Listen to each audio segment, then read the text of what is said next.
Sue, the last time we saw each other, you were walking out of Climate Pledge Arena on home opening night for the Seattle Kraken. Yeah.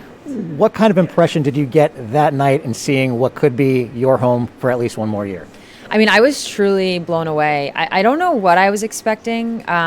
Sometimes I'm wondering if I thought it was just going to be like Key Arena 2.0, like the same building, but just like done up a little bit. And the minute I walked in, it was like, oh, this is a totally different place.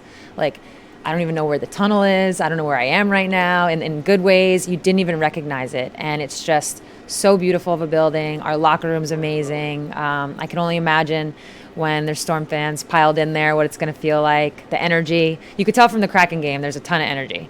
I already knew that about Seattle fans, so I'm excited. When you talk about the factors of wanting to come back for another season, how much did that play in a role? And then we'll get to the one more year shout. Yeah.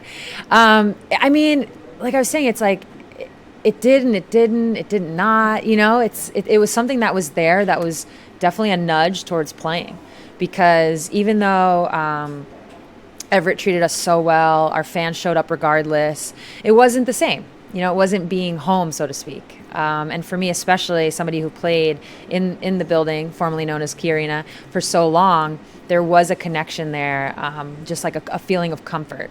And Everett, again, it was great, but it never really got to that point. So I don't know. There was a part of me that's like, wait, am I going to go out in Everett? Like, no, I got to go out in Seattle. So that definitely, it played a little bit of a role. It didn't hurt. Yeah. And obviously the one more year chant. Yeah. Do fans underestimate the impact that had? And do we have to also blame Diana Taurasi a little bit for getting the crowd going? Yeah. Yeah. I know it's her fault. So she can't complain if we happen to beat them this year. Yeah, I mean, it was just so unexpected, Aaron. Like, I knew I was toying with the idea of retirement. To have like the minute, like the moment the game ended, to hear that chant of one more year, to then understand that everybody kind of knew that this might be it. That was just, it really caught me off guard, and it had an incredible impact. Sometimes I'm like, I wonder who started that. Like, I need to go find this person and, I don't know, shake their hand, give them a hug, something. We all do. Yeah.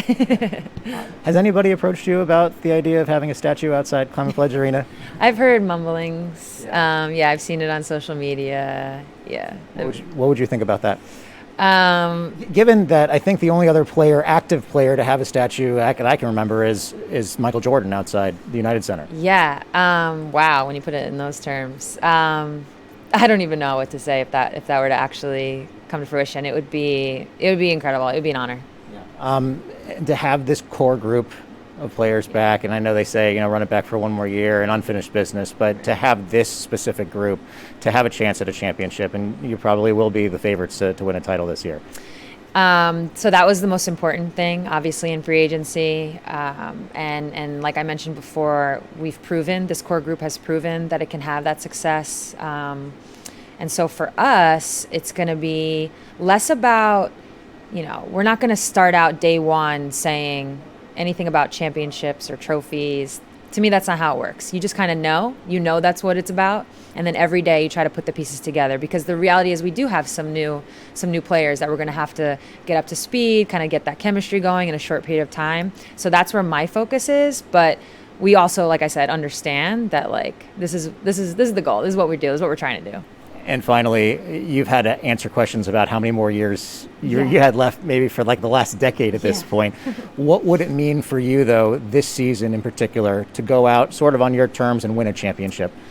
Well, I think every athlete, the dream would be for your last game to be a winning game where you win a trophy and you're able to like ride off into the sunset. I've had that experience in college, and I always say the best part is I don't look back on that and have any regret. I don't look back on that. I feel like very satisfied, where only one team a year can say that.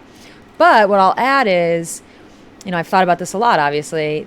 College is 4 years. So that's why you might look back on that and think you like missed your chance.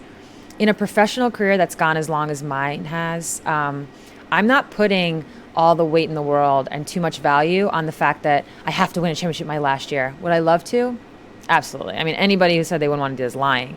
But at the same time, that's not going to be the story. Whatever happens in this final season, on that last game, that's not the story of my career. And that actually gives me a little bit of comfort, a little bit of peace. It takes away the pressure because it really isn't going to dictate anything. It would be a nice little cherry on top. Can't wait to see it. Thank you.